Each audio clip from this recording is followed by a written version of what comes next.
Selamat pagi Ibu. Dari SD mana ya Bu? Selamat pagi dari SD 83. Terima kasih Ibu. Silakan masuk Bu. Ibu SD mana ya Bu? Iya Bu. Itu nggak nampak lagi. Terima kasih Bu. Silakan masuk Bu. Pagi Bu.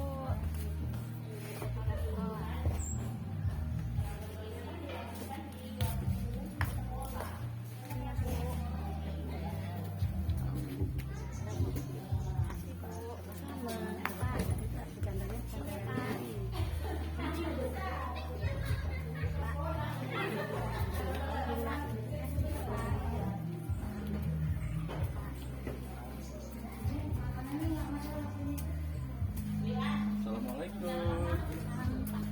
Iya Pak. Oke. Kita Pak Taufik. Ada sarapan pagi nggak nih Bu? Ada Pak. Ada. Udah kan? Kan sudah. Pagi Bu. Terima kasih. Udah Pak Taufik. Assalamualaikum warahmatullahi wabarakatuh. Waalaikumsalam warahmatullahi wabarakatuh. Salam bahagia untuk kita semua. Alhamdulillah pagi hari ini kita masih dapat berkumpul, diberi kesempatan sehingga kita masih dapat bertatap muka di sekolah kami tercinta ini, yang saya sangat hormati Ibu Kepala Sekolah saya yang sangat hebat luar biasa mendukung kegiatan saya dalam mengikuti pendidikan guru penggerak angkatan 10 Kabupaten Langkat. Terima kasih Ibu. Yang saya hormati guru tamu yang sengaja kami undang dari SD 83 Salah Haji, Ibu Rindu, terima kasih atas kesempatan dan kehadirannya. Kemudian terima kasih kepada Ibu Arniati yang kami undang juga dari SD sebelah, yaitu SD Air Putih. Terima kasih atas waktunya, dan saya ucapkan terima kasih kepada Bapak dan Ibu guru yang telah sudi kiranya meluangkan waktu untuk membersamai saya di sini, yaitu dalam pengimbasan penerapan budaya positif di sekolah.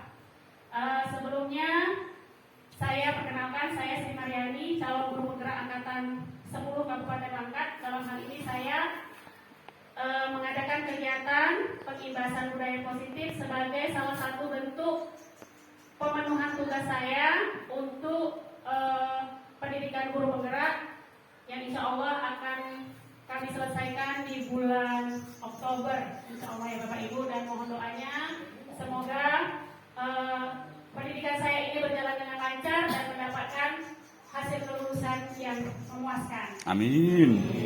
Baik, sebelum kita mulai, supaya tidak ngantuk ya, saya lihat Bapak dan Ibu semua udah capek, mungkin ngantuk tadi mengajari siswanya di kelas. Kita speaking sebentar ya Bapak Ibu.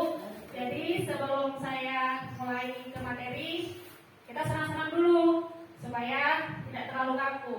Untuk itu, boleh ya Bapak Ibu saya minta untuk berdiri sebentar. Ya, silakan. Sebenarnya ada musiknya, tadi saya lupa mendownloadnya tadi, dan ini sinyalnya sepertinya kurang bagus. Jadi kita manual saja ya Bapak Ibu ya.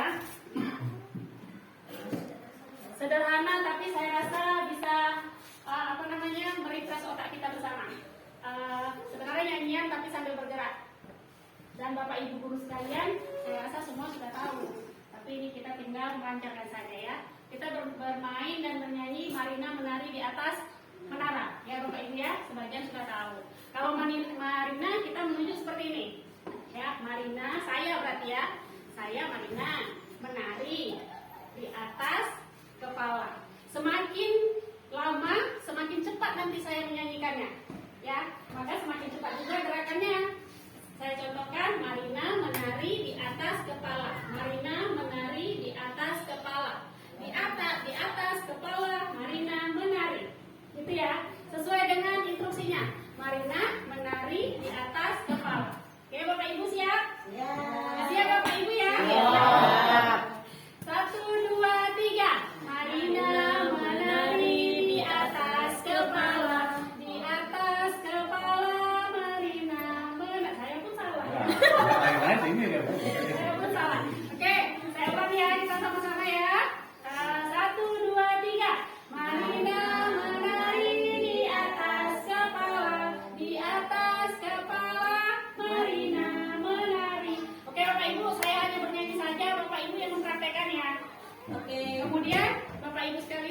juga bersama dengan saya menyanyikannya. Nanti semakin cepat, semakin lama semakin cepat. Kita menyanyikannya gerakannya semakin cepat. Oke ya, siap ya? Oke, 1, 2, 3. Marina menari di atas kepala, di atas kepala. Marina menari, Marina menari di atas kepala, di atas kepala. Marina menari. Oke, terima kasih Bapak Ibu. Ganti Marini nggak bisa, Bu? Boleh Pak. Nanti Bapak di kelas boleh juga sebutkan nama Bapak sendiri boleh, nama anak-anak juga boleh, bebas ya Bapak Ibu ya. Baik, selanjutnya kita akan masuk ke materi. Sip. Oke Bapak Ibu, inilah materi yang akan saya sampaikan pada hari ini, yaitu menyebarkan pemahaman dan penerapan budaya positif. Ya, budaya positif itu sebenarnya ada diterapkan di dua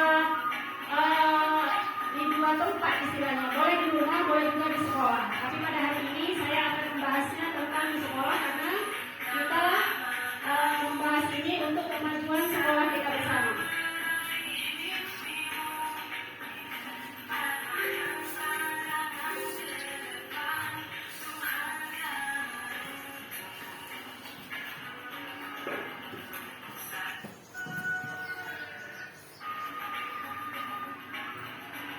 Oke Bapak Ibu, sekarang kita masuk ke dalam pengertiannya terlebih dahulu.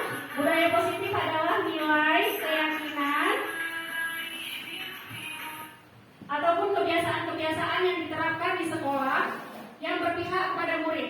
Bapak Ibu sekalian, berpihak kepada murid itu adalah kita mengikuti pembelajaran yang sesuai dengan kemauan anak. Nah, kemauan anak ini tidaklah semua harus kita turuti. Artinya kalau anak-anak misalnya ingin belajar itu memang sambil bermain seterusnya sampai selesai, itu juga tidak boleh kita ikuti. Tetapi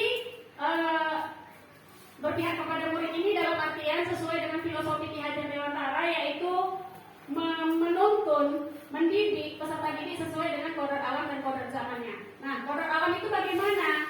Kodrat alam itu sesuai dengan lingkungan kita di sini. Nah, kalau kita kan di perkampungan ya Bapak Ibu, di pedesaan, tidak bisa kita samakan kita mendidiknya dengan siswa dan siswi yang berada di kota. Mungkin di sana mereka ekonomi orang tuanya lebih ada kita bilangnya Bapak Ibu ya. Tapi kalau kita di sini ekonomi kita ini wali muridnya posisinya dari menengah ke bawah, jadi tidak bisa kita samaratakan. Misal seperti membawa alat kreativitas ataupun benda-benda yang bisa kita jadikan alat peraga, tidak mungkin kita samakan dengan siswa yang berada di kota. Kalau kita setiap hari mengumpulkan uang, meminta siswa kita membawa barang-barang, tentu orang tuanya akan komplain, keberatan gitu. Kemana saja sekolah kamu? Kemana uangnya? Biaya operasional sekolahnya kemana? Kan seperti itu. Tapi berbeda hal dengan di sekolah di kota, kalau mereka disuruh membawa ini itu, biasanya orang tuanya tidak komplain karena memang mereka sudah paham, gitu ya. Kemudian kodrat zaman yang dimiliki kodrat zaman yang dimiliki oleh seorang peserta didik. Zaman sekarang ini seperti kita ketahui, zamannya adalah semua zaman internet ya Ibu ya. Internet. Anak-anak kemana-mana selalu kita lihat tidak membawa buku. Apa yang mereka bawa? Iya, bawa yang mereka bawa yaitu HP Android. Jika mereka kita kasih buku zaman sekarang ini, kira-kira bisa tidak mereka membacanya? Bisa, tapi tidaklah maksimal. Lebih suka mereka membaca di HP, karena di HP itu bergambar, bergerak, dan banyak permainan. Nah itu bagaimana? Itulah tugas kita nanti mengarahkan bagaimana cara mereka menggunakan HP, ya. Jadi bimbingan kita juga selain dari orang tua. Itu peran mereka ya Bapak Ibu ya. Tidak bisa lagi seperti zaman batu. Kita menyuruh mereka berdiri angkat kaki. Tidak bisa lagi seperti itu. Oke, lanjut. Nah, tujuan penerapan budaya positif ini adalah menumbuhkan karakter siswa agar dapat berkembang menjadi kritis, jujur,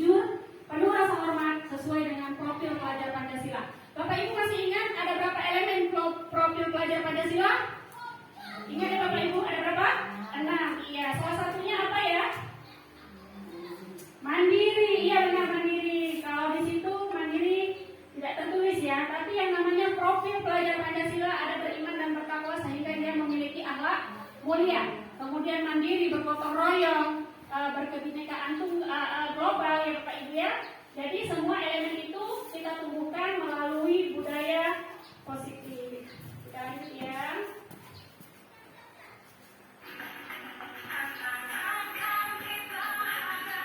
Oke Bapak Ibu, mengapa ada budaya positif ini? Nah ini dia yang menyebabkan tumbuhnya budaya positif, yaitu memiliki latar belakang sesuai dengan filosofi Ki Hajar Dewantara tentang nilai dan peran guru penggerak. Nah, saya di sini selaku CGP, saya memenuhi tugas ini dan mencari kelulusan itu untuk menghilangkan C-nya Bapak Ibu ya, supaya jadi GP, guru penggerak. Apabila nanti sudah jadi guru penggerak, maka saya bisa menerapkan pembelajaran ini nanti di sekolah.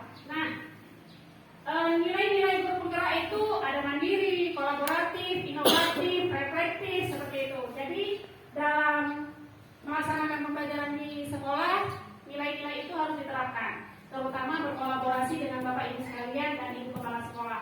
Kemudian lagi peran guru penggerak itu apa? Perannya menjadi coach atau pemimpin pembelajaran di sekolah. Contohnya seperti yang saya lakukan hari ini. Ini adalah salah satu peran dari guru penggerak itu, mengajak rekan sejawat, mengajak kepala sekolah berkolaborasi bersama, berbagi praktik baik.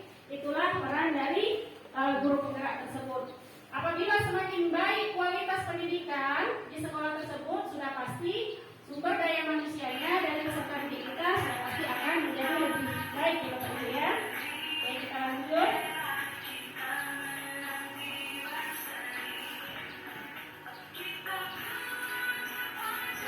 Sekarang kita masuk ke dalam konsep inti budaya positif.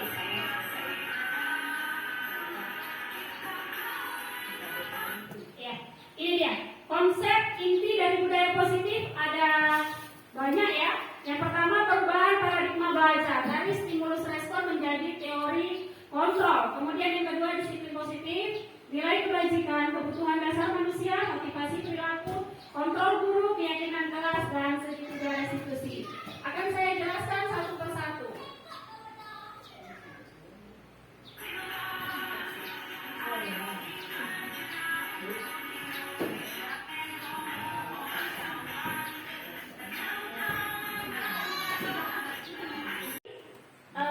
Penghasilan. Nah, itulah cara kita memenuhi kebutuhan hidup. Tapi ada juga cara mereka memenuhi kebutuhan dasarnya itu dengan cara yang kita anggap tidak baik. Contoh, dia sehat nih, badannya sehat, ya Ibu ya, Ibu Kepala sehat, tapi dia suka meminta-minta. Ada nggak seperti itu kita lihat Bapak Ibu? Iya, saya rasa itu kan jalannya kurang baik. Tapi kenapa dia melakukan itu? Itulah cara dia untuk memenuhi kebutuhan hidupnya. Karena kita nggak bisa memenuhi kebutuhan hidup orang lain seperti itu. Jadi baik buruknya apa yang mereka lakukan itu adalah sebagai tujuan pemenuhan kebutuhan hidup. Oke, selanjutnya. Selanjutnya 5 kebutuhan yang dimiliki oleh manusia. Yang pertama, bertahan hidup. Nah, bertahan hidup ini memiliki poin yang sangat penting dalam kehidupan kita. Yang pertama, makanan, pakaian, tempat tinggal, itu sudah pasti menjadi kebutuhan yang paling mendasar. Kita banyak uang pun, kalau kita nggak sehat juga nggak bisa. Kita nggak ada uang pun, kita dikasih makan orang tiap hari juga nggak bisa. Kita dikasih tetangga nih tiap hari makan, tapi kita nggak punya uang. Apa sanggup tetangga kita ngasih makan kita tiap hari? Juga nggak sanggup, anak kita lagi mau sekolah dan lain sebagainya. Kemudian keamanan. Kita banyak uang pun kira-kira aman tidak? Aman nggak Bu? Enggak ya? Kenapa? Kita masih was-was. Ibu ada maling di mana? Dan seperti itu ya. Kita nggak ada uang pun kira-kira aman nggak? Enggak, nggak aman lagi. Kalau nggak ada uang lebih tidak aman lagi ya. Jadi kalau ada uang tadi masih aman lah sedikit.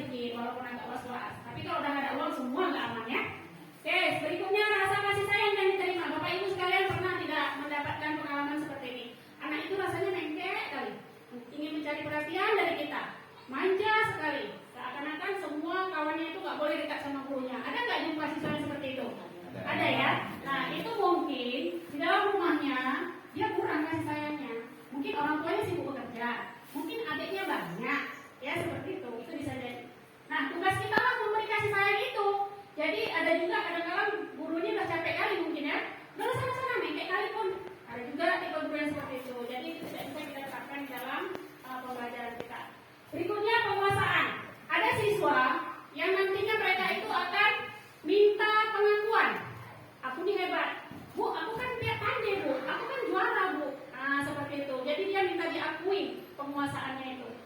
Berikutnya kebebasan. Nah, kebebasan inilah yang berpihak kepada murid.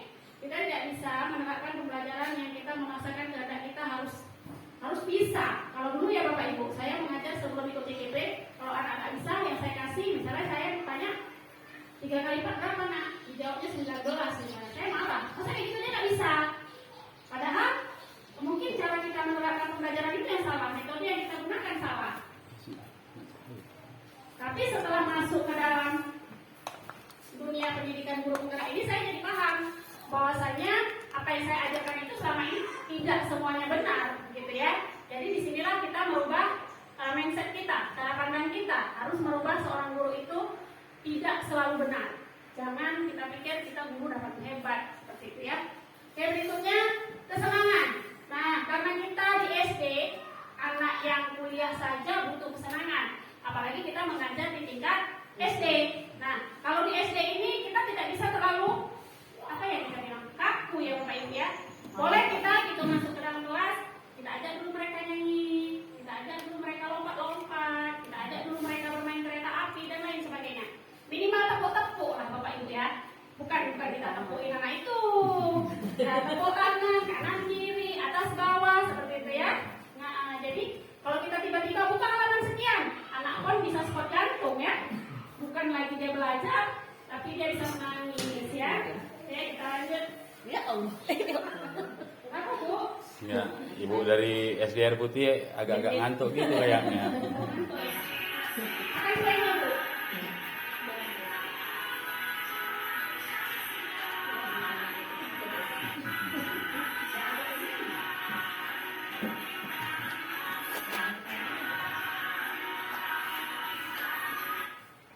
Oke, sekarang kita masuk ke dalam tahapan hukuman, konsekuensi, dan restitusi. Ya. Ini yang biasanya selalu salah yang kita terapkan di sekolah ya Bapak Ibu. Hari ini tugas saya membagikan ini, terutama di sekolah saya pembahasannya. Kemudian di 2 sekolah yang kami undang guru tamu supaya nanti bisa berbagi dengan yang lainnya sebagai praktik baik. Baik, yang pertama di sini adalah hukuman. Nah, kalau saya tanya Bapak Ibu sekalian pernah tidak memberi hukuman kepada anak-anak? Sering ya, sering kata Ibu Armia dari guru FUT ya. Jadi kan, kira-kira kalau saya kasih contoh seperti ini. Anak datang memakai sepatu berwarna putih. Ini belum saya jelaskan ya Bapak Ibu, silakan dibaca sambil saya kasih contoh. Anak datang memakai sepatu putih. Sementara kita memiliki penerapan ataupun peraturan di sekolah itu kita menggunakan sepatu berwarna hitam ya. Tiba-tiba anak tadi datang memakai sepatu putih. Kita udah berdiri di depan kelas, mereka mau bersalaman seperti itu.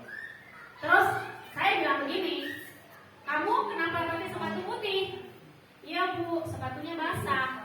Misal, sementara kita tahu kemarin tidak ada hujan. Kenapa bisa basah? Dituang air minum Bu sama adik. Misal ya. Jadi kita terus mengambil tindakan seperti ini.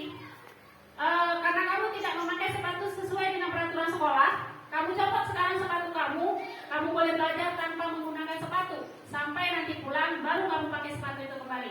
Menurut Bapak Ibu sekalian, itu menurut Bapak Ibu hukuman, konsekuensi, atau restitusi?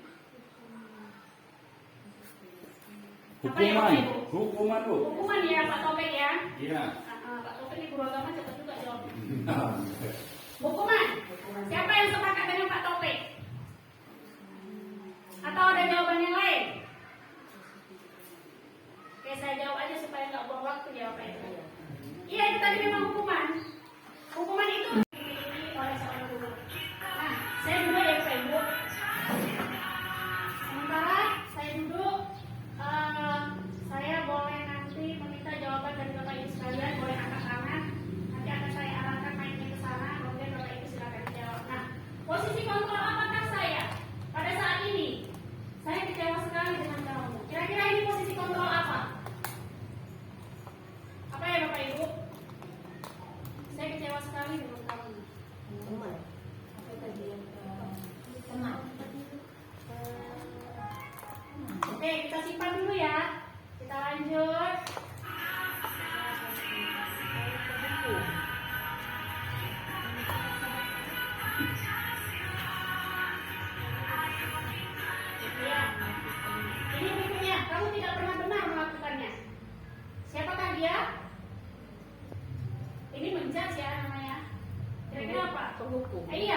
hukum. Kalau yang tadi, Membuat rasa bersalah. iya, membuat rasa bersalah. Anak akan merasa terus bersalah kepada gurunya.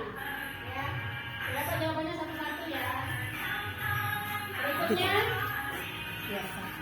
berikutnya posisi siapakah saya? Apa rencanamu ke depan untuk menyelesaikan masalah ini? Ini manajer. Iya, benar sekali manajer, kita menyerahkan sepenuhnya kepada siswa ya untuk menyelesaikan masalahnya. Berikutnya, siapakah saya? Ayolah, tolong lakukan demi Bapak Ibu ya.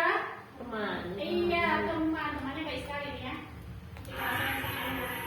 Berikut terakhir.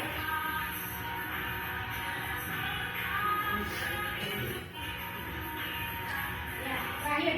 Kamu tidak akan mendapatkan nilai jika kamu tidak mengerjakannya. Siapakah saya? Hukum. Memantau ya, Bapak Ibu. Menghukum tadi sudah pertama ya. Oke, kita lanjut. Nah, kita masuk ke dalam tahapan yang terakhir, yaitu keyakinan kelas. Oke, saya persilakan Bapak Ibu sekalian melihat ke dinding saya yang paling belakang. Di situ sudah ada keyakinan kelas saya, sudah saya buat dengan anak-anak saya. Itulah salah satu bentuk keyakinan kelas. Nah, pertanyaannya di sini, mengapa keyakinan kelas? Ya, kenapa keyakinan kelas tidak peraturan saja? Kenapa tidak dibilang peraturan sekolah seperti itu? Ya, Bapak Ibu. Oke, sudah bisa dilihat ya. Oke, mari Bapak Ibu kita fokus kembali. Kenapa ya keyakinan tidak peraturan? Nggak nampak. Gak apa-apa Pak, di situ aja Pak kameranya Pak, nanti Bapak capek kali. Ya. Kenapa sih harus keyakinan tidak peraturan saja? Menurut Bapak Ibu, kenapa keyakinan tidak peraturan saja? Siapa yang mau menjawab ya? Bu Rindu barangkali? Kenapa Bu keyakinan Bu? Ya, saya coba menjawab. Iya, Kalau pakai mic Bu, kalau- biar dengar yang lain. Ya, silakan Bu. Kalau keyakinan kelas mungkin ini bahasanya lebih dilakukan dengan kesadarannya sendiri. Tapi kalau peraturan kelas itu kan memang ada paksaan gitu. Jadi kurang lebih seperti itu. Iya, baik sekali ya jawaban dari Ibu SD 83 ini. Tidak sia-sia saya mengundang Ibu ya. Baru sebentar aja udah pinter Ibu ya kan. Nah, Saya juara 1 saya. oh iya. Oke, keyakinan kelas ini benar seperti apa yang dikatakan oleh Bu Rindu. Kenapa keyakinan tidak peraturan saja? Karena kalau peraturan yang kita terapkan, mereka hanya berusaha mematuhinya. Karena apa? Karena takut dihukum. Benar bukannya? Jadi kalau kita sudah melakukannya dari hati, tulus ikhlas, insya Allah semuanya berjalan baik-baik saja. Seperti itu ya. Jadi tidak ada unsur paksaan. Tapi kalau peraturan bisa jadi mereka hanya mengikuti saja daripada kena marah gitu. Oke, ini dia ya. Pembentukan keyakinan kelas itu ada caranya dan prosedurnya. Ini dia. Kalau untuk anak SD seperti inilah kurang lebih Bapak Ibu ya. Bersifat abstrak. Nah, yang saya tempelkan di sana itu semua pendapat anak-anak. Mereka satu orang saya suruh tulis 2 keyakinan kelasnya. Apa keyakinan yang terbaik untuk kelas kita? Mereka satu orang buat, karena kebetulan siswa saya sedikit.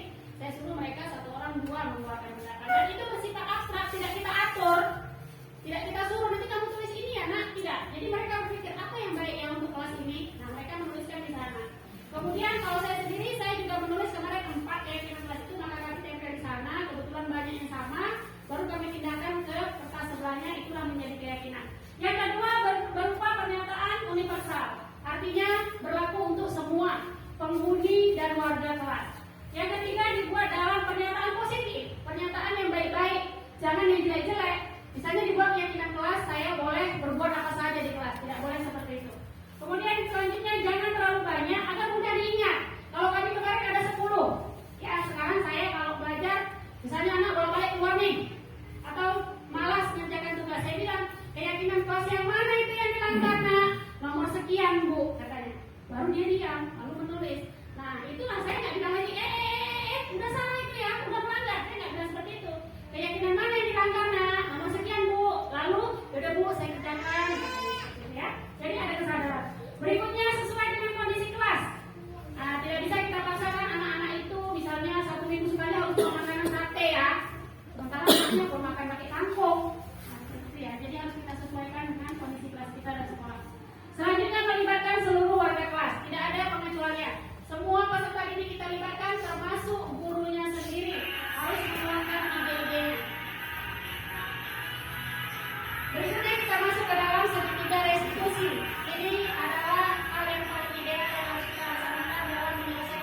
Segitiga restitusi adalah suatu proses dialog atau pembicaraan ataupun diskusi yang dilakukan oleh seorang guru kepada siswanya agar dapat menghasilkan murid yang mandiri dan bertanggung jawab.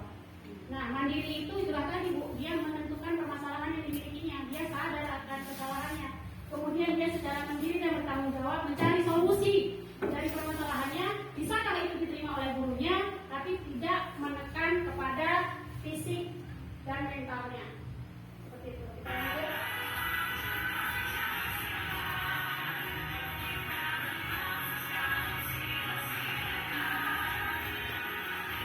Oke Bapak Ibu, sekarang kita di dalam segitiga restitusi itu ada yang namanya menstabilkan identitas. Nah, menstabilkan identitas ini adalah membuat kesalahan adalah bagian dari proses pembelajaran. Tidak ada manusia yang tidak bersalah. Semua manusia sudah pasti bersalah, apalagi peserta didik kita.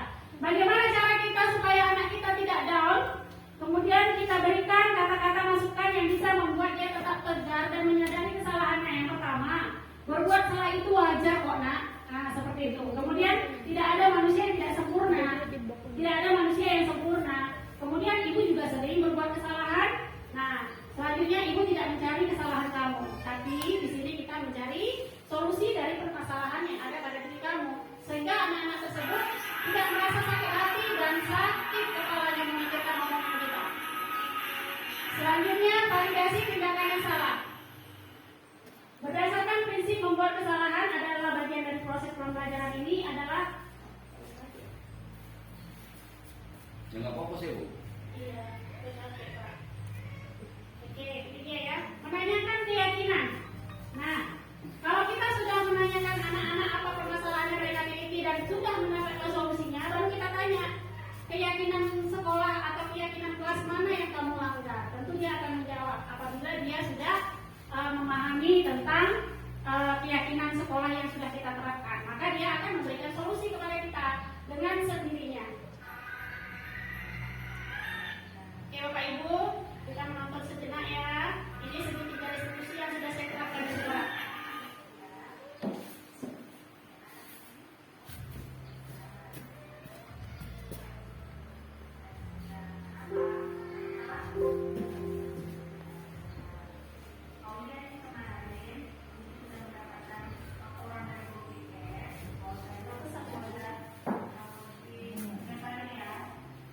Benar ya Bapak Ibu? Masih di sini ya Pak. Yang 7 dari mau begadang. Iya, main HP. Orang nggak kontrol. Tapi kalau kamu nggak boleh main HP, lalu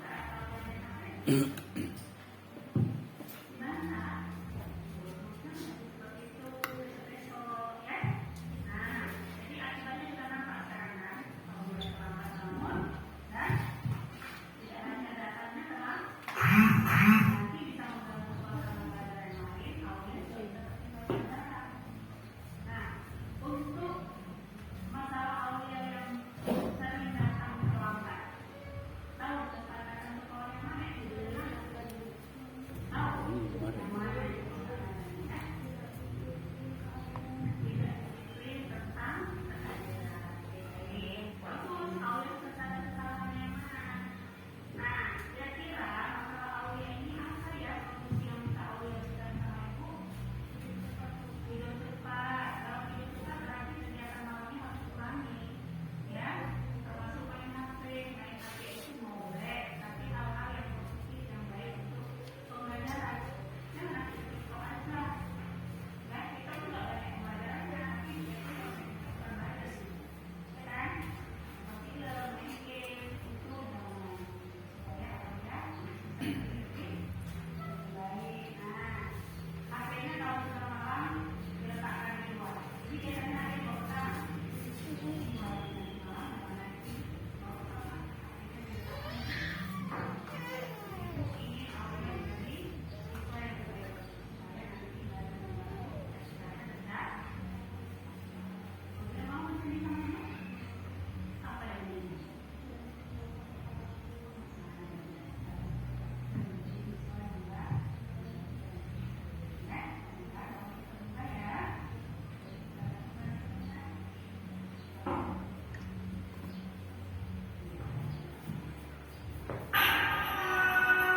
memiliki kasus dengan anak murid saya, yaitu sering terlambat datang ke sekolah.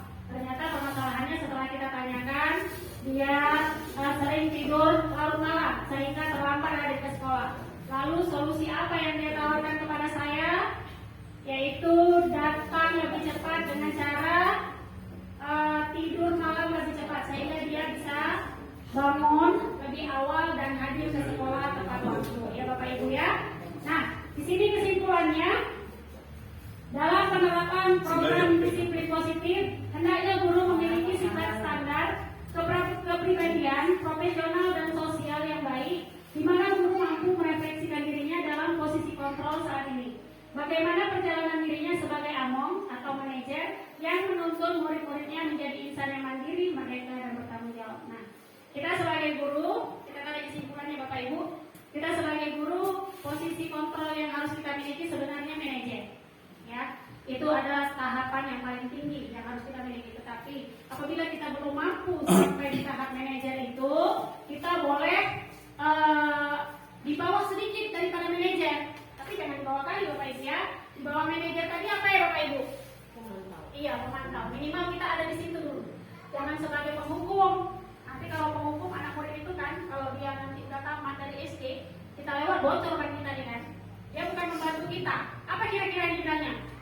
Kapok Pak Ibu tuh. Dulu dia jahat kali sama aku. Kan seperti itu ya. Jadi kalau bisa waktu kita bertemu dengan mereka di jalan, mereka bersikap baik terhadap kita ya Bapak Ibu. Oke, sampai di sini penerapan pengimbasan disiplin positif dan budaya positif dari saya. Sebelum saya tutup, mungkin ada pertanyaan dari Bapak Ibu sekalian. Saya akan berusaha menjawabnya. Tapi jika saya belum bisa menjawabnya, nanti kita akan cari solusinya bersama-sama. Kira-kira Bapak Ibu ada yang mau bertanya? Banyak sih Bu nanya Bu. Ya, Bapak mau bertanya? Mau Bu. Oh iya. Silakan, Pak. Iya, lagi benar. Alat yang kecil aja. Oh iya, berdiri Pak, guru agamanya dan nampak. Bapak sini nak, sini.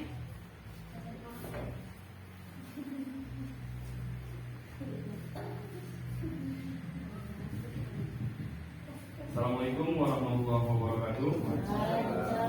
Ini izin ya Ibu ya, saya mau nanya sedikit ya sama tutor kita ya. Ibu? Bukan tutor ya? Saya cuma membantu aja. Bagaimana jika tahapan budaya positif sudah kita terapkan namun hasil yang kita dapatkan belum juga maksimal? Itu pertanyaan saya Bu. Baik, terima kasih Pak. Assalamualaikum warahmatullahi wabarakatuh. Berikutnya saya tampung dulu ya Bapak Ibu. Ada lagi kan yang ingin bertanya?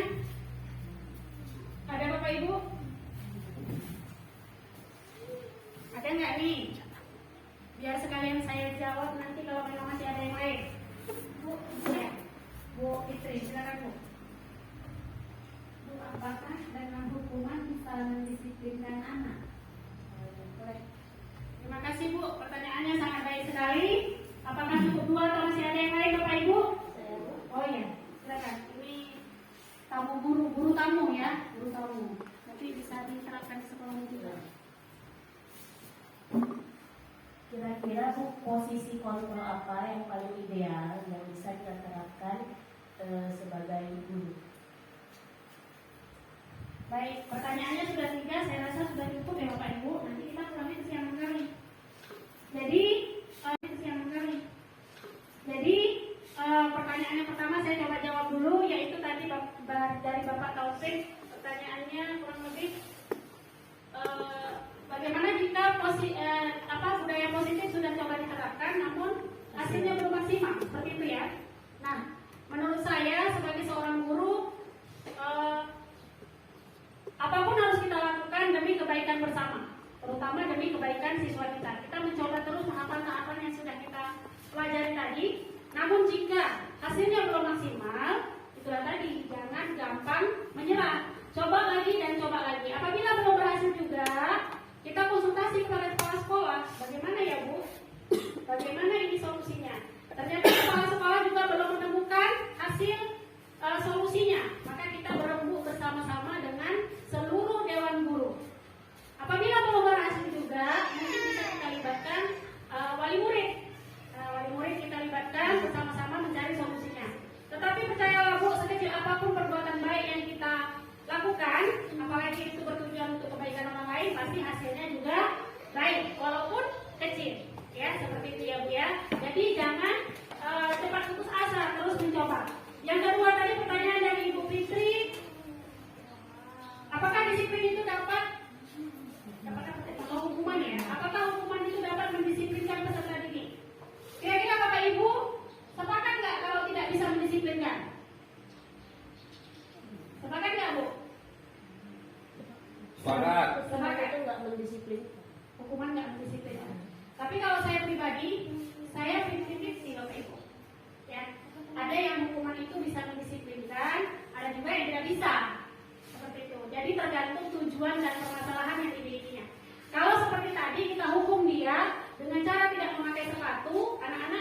jam istirahat, kalau nggak pakai sepatu, resiko yang ditanggung harus lebih besar ya.